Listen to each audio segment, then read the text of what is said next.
Bonjour les amis, j'espère que vous allez bien. Bientôt dans le Fils prodige, Ramesh va engager quelqu'un pour tuer Vedant. Quand il va l'apprendre, il va décider de se venger de Ramesh. Il va aussi se remarier avec Purva. Découvrez la raison de leur remariage dans cette vidéo. Avant de commencer, abonnez-vous massivement, et n'oubliez pas de cliquer sur la cloche de notification, pour être alerté dès la mise en ligne d'une nouvelle vidéo.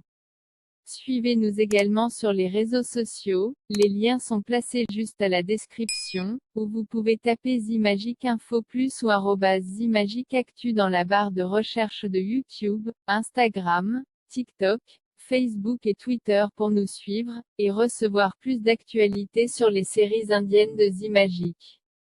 On commence. Précédemment, on s'est arrêté au moment où Pankuri a fait voir la vidéo de Purva à grand-mère dans son téléphone, dans l'espoir de faire arrêter les fiançailles.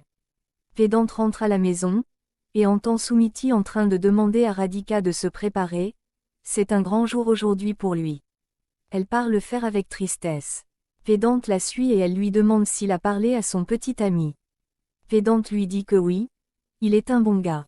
Après ça, Vedant essaie d'appeler Purva, son téléphone est injoignable.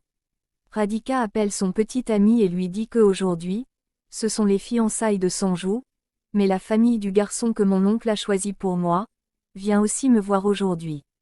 Son gars est choqué, elle lui rassure que Vedant va les aider. La famille du garçon que Ramesh a choisi pour Radhika arrive. Ce garçon s'appelle Avinash. Ramesh demande à Radhika d'aller un peu à côté pour parler avec son prétendant. Avinash se comporte impoliment avec Radhika à côté. Plus tard, tout le monde se rassemble pour les fiançailles. Purva est absente. Pankuri dit que les fiançailles ne peuvent pas se faire sans sa sœur. Ramesh dit que c'est le moment favorable, on ne va pas l'attendre. Pankuri dit que c'est elle qui a sa bague. Sanju devient en colère. Elle dit que Purva l'a fait exprès pour arrêter ses fiançailles. Il demande à sa mère de lui donner une autre bague. Purva arrive là en courant et dit qu'elle a la bague. Pankuri est choqué. On lui demande où elle était. Elle dit que le diamant s'était un peu détaché de la bague. Elle était partie pour la faire réparer. Grand-mère la félicite et Ramesh demande au prêtre de commencer. Les deux s'échangent des bagues et Pankuri se sent mal. Purva amène Vedant à côté et lui dit « En réalité, j'avais perdu la bague.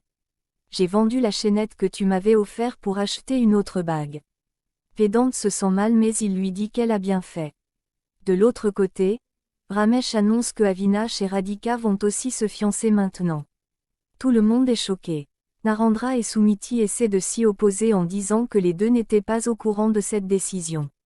Radhika regarde tristement Vedant pendant qu'il est sous le choc. Le père de Avinash est d'accord et ils font la cérémonie de leur alliance. Après ça, Radhika part pleurer.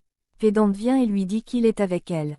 Narendra et Sumiti viennent là, ils disent que Ramesh a mal agi. Vedant leur dit que leur fille a un amoureux déjà, elle va l'épouser. Sumiti dit qu'il ne croit pas au mariage.